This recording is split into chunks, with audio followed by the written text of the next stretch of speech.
ಯಾವಾಗಲೂ ಇಡ್ಲಿಗೆ, ದೋಸೆಗೆ, ಅನ್ನಗೆ ಯಾವಾಗಲೂ ಸಾಂಬಾರು ಮಾಡಿನೇ ಬೋರ್ ಆಗಿದ್ರೆ ಇವತ್ತು ನಾನಿಲ್ಲಿ 3 ಥರ ಚಟ್ನಿ ತೋರಿಸ್ತಾ ಇದ್ದೀನಿ. ಅದು ಹೆಂಗೆ ಮಾಡೋದು ಅಂತ ನೋಡೋಣ ಬನ್ನಿ. ವಿಡಿಯೋಲಿ ಕಡಲೆಕಾಯಿ ಕಡಲೆಪಪ್ಪು ಚಟ್ನಿ, ಟೊಮೆಟೊ ಚಟ್ನಿ ಮತ್ತು ಕೊಬ್ಬರಿ ಚಟ್ನಿ ನೋಡೋಣ. ಇವಾಗ ಕಡಲೆ ಬೀಜ ಮತ್ತು ಕಡಲೆಪಪ್ಪು ಚಟ್ನಿಗೆ ಬೇಕಾಗಿರೋ ಪದಾರ್ಥ ನೋಡೋಣ.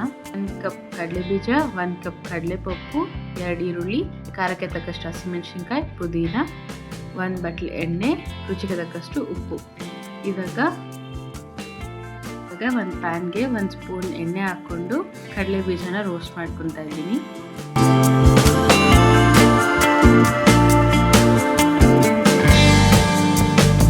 ಇವಾಗ ಇದು ಸಿಪ್ಪೆ ಬಿಟ್ಕೊಂಡ್ಬರೋ ಅಷ್ಟು ಉಳಿದಿದೆ. ಸೊ ಸೈಡಿಗೆ ಪ್ಲೇಟಿಗೆ ತೊಗೊತಾ ಇದ್ದೀನಿ.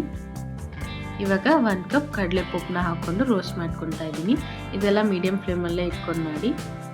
ಅದೇ ಪ್ಯಾನ್ಗೆ 1 ಸ್ಪೂನ್ ಎಣ್ಣೆ ಹಾಕ್ಕೊಂಡು 1 ಈರುಳ್ಳಿ, ಖಾರಕ್ಕೆ ತಕ್ಕಷ್ಟು ಹಸಿಮೆಣಸಿನ್ಕಾಯಿ ಹಾಕ್ಕೊಂಡು ಫ್ರೈ ಮಾಡ್ಕೊತಾ ಇದ್ದೀನಿ. 1/4 ಕಟ್ ಅಥವಾ ಅರ್ಧ ಕಟ್ ಪುದೀನ ಹಾಕ್ಕೊತಾ ಇದ್ದೀನಿ.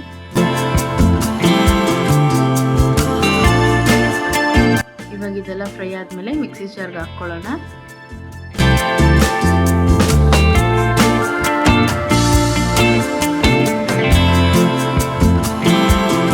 ಅದೇ ಮಿಕ್ಸಿ ಜಾರ್ಗೆ ಹುರಿದಿಟ್ಕೊಂಡಿರೋ ಕಡಲೆಪಪ್ಪು ಕಡಲೆ ಬೀಜನ ಹಾಕೊಳ್ಳೋಣ. ಅದಕ್ಕೆ 2 ಹೆಸರು ಬೆಳ್ಳುಳ್ಳಿ, ರುಚಿಗೆ ತಕ್ಕಷ್ಟು ಉಪ್ಪು, ಒಂದು ಸ್ವಲ್ಪ ನೀರು ಹಾಕ್ಕೊಂಡು ರುಬ್ಕೊಳ್ಳೋಣ.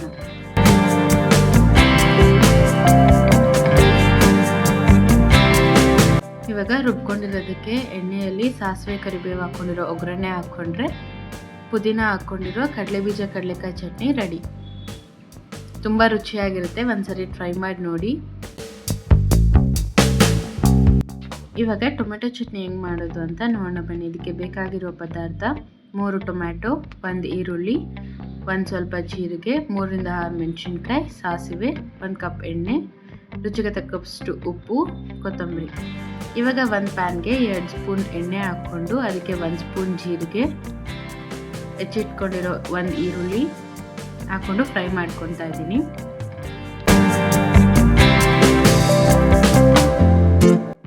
ಇವಾಗ 3ರಿಂದ 4 ಬೇಡಿಗೆ ಮೆಣಸಿನ್ಕಾಯಿ ಹಾಕ್ಕೊತಾ ಇದ್ದೀನಿ. ಇದಕ್ಕೆ ಸ್ವಲ್ಪ ಕೊತ್ತಂಬರಿ ಸೊಪ್ಪು ಹಾಕ್ಕೊಂಡು ಫ್ರೈ ಮಾಡ್ಕೊತಾ ಇದ್ದೀನಿ. ಇವಾಗ ಇದೆಲ್ಲ ಒಂದು ಸ್ವಲ್ಪ ಫ್ರೈ ಆದಮೇಲೆ 3ರಿಂದ 4 ಟೊಮೆಟೊ ಕಟ್ ಮಾಡ್ಕೊಂಡಿರೋದನ್ನ ಹಾಕ್ಕೊತಾ ಇದ್ದೀನಿ. ಜೊತೆಗೆ ರುಚಿಗೆ ತಕ್ಕಷ್ಟು ಉಪ್ಪು ಹಾಕ್ಕೊಂಡು ಫ್ರೈ ಮಾಡಿಕೊಂಡ್ರೆ ಉಪ್ಪೆಲ್ಲ ಚೆನ್ನಾಗಿ ಹಿಡಿಯುತ್ತೆ. ಟೊಮ್ಯಾಟೊ ಚೆನ್ನಾಗಿ ಬೆಂದು ಸಾಫ್ಟಾಗಿ ಆದಮೇಲೆ ಒಂದು ಸ್ವಲ್ಪ ಆರಕ್ಕೆ ಇಟ್ಕೊಂಡು ಮಿಕ್ಸಿ ಜಾರ್ಗೆ ಹಾಕ್ಕೊಂಡು ರುಬ್ಕೊಳ್ಳೋಣ.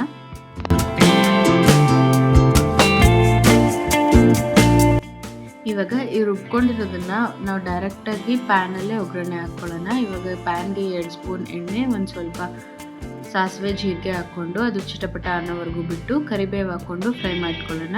ಅದು ರುಬ್ಬಿಟ್ಕೊಂಡಿರೋ ಚಟ್ನಿನ ಹಾಕಿ 1 ಕುದಿ ಬರೋವರೆಗೂ ಕುದಿಸಿ. ಹಿಂಗೆ ಮಾಡಿದ್ರೆ ಅದು ಪೂರ್ತಿಯಾಗಿ ಹಸಿ ವಾಸನೆ ಹೋಗಿ ನೀವು 1-2 ದಿನ ಇಟ್ಕೊಂಡು ತಿಂದರೂ ಚಟ್ನಿ ಇವತ್ತು ಹೆಂಗೆ ಮಾಡಿರ್ತೀವಿ ಹಂಗೆ ಇರುತ್ತೆ.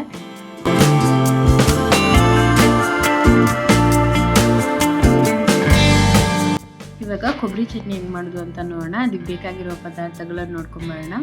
1 ಈರುಳ್ಳಿ, 1 ಕಪ್ ಕೊಬ್ಬರಿ, 1 ಕಪ್ ಹುರಿಗಡಲೆ, ಖಾರಕ್ಕೆ ತಕ್ಕಷ್ಟು ಹಸಿಮೆಣಸಿನ್ಕಾಯಿ, 1-2-3 ಹೆಸರು ಬೆಳ್ಳುಳ್ಳಿ, ಎಣ್ಣೆ, ರುಚಿಗೆ ತಕ್ಕಷ್ಟು ಉಪ್ಪು.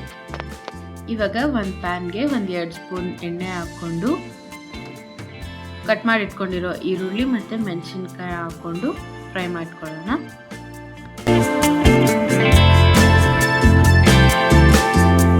ಇದು ಫ್ರೈ ಆದಮೇಲೆ ಮಿಕ್ಸಿ ಜಾರ್ಗೆ ಹಾಕ್ಕೊಂಡು ಇಟ್ಕೊತಾ ಇದ್ದೀನಿ. ಇವಾಗ ಅದೇ ಪ್ಯಾನ್ಗೆ 1 ಕಪ್ ಹುರಿಗಡಲೆ ಹಾಕ್ಕೊಂಡು ಹುರ್ಕೊತಾ ಇದ್ದೀನಿ. ಇದು ಸ್ವಲ್ಪ ಫ್ರೈ ಆದಮೇಲೆ ಅದನ್ನು ಮಿಕ್ಸಿ ಜಾರ್ಗೆ ಹಾಕ್ಕೊಳ್ಳೋಣ. ಇವಾಗ 1-2-3 ಬೆಳ್ಳುಳ್ಳಿ ಹೆಸರು, ಹಸಿ ಕೊಬ್ಬರಿ ಮತ್ತು ರುಚಿಗೆ ತಕ್ಕಷ್ಟು ಉಪ್ಪು, ಸ್ವಲ್ಪ ನೀರು ಹಾಕ್ಕೊಂಡು ರುಬ್ಕೊಳ್ಳೋಣ. ಇವಾಗ ರುಬ್ಕೊಂಡಿರೋದಕ್ಕೆ ಎಣ್ಣೆ, ಮೆಣಸಿನ್ಕಾಯಿ, ಸಾಸಿವೆ, ಜೀರಿಗೆ ಮತ್ತು ಕರಿಬೇವು ಹಾಕ್ಕೊಂಡು ಒಗ್ಗರಣೆ ಹಾಕ್ಕೊಂಡ್ರೆ ಕೊಬ್ಬರಿ ಚಟ್ನಿ ರೆಡಿ. ನೋಡಿದ್ರಲ್ಲ, ಯಾವಾಗೂ ಒಂದೇ ಥರ ಚಟ್ನಿ ಮಾಡೋದಕ್ಕಿಂತ ಈ ಥರ 3 ಥರ ಒಂದೊಂದು ದಿನ ಒಂದೊಂದು ಮಾಡಿ ಕೊಡಿ. ಮನೆಯವ್ರು ತುಂಬ ಇಷ್ಟಪಡ್ತಾರೆ. ರೆಸಿಪಿ ಇಷ್ಟ ಆಗಿದ್ರೆ ಲೈಕ್ ಮಾಡಿ, ಶೇರ್ ಮಾಡಿ, ಸಬ್ಸ್ಕ್ರೈಬ್ ಮಾಡಿ. ಮುಂದೆ ಬರೋ ರೆಸಿಪೀಸ್ನ ಮಿಸ್ ಮಾಡ್ಕೋಬಾರ್ದು ಅಂದರೆ ಸಬ್ಸ್ಕ್ರೈಬ್ ಮಾಡಿ, ಬೆಲ್ ಐಕಾನ್ನ ಪ್ರೆಸ್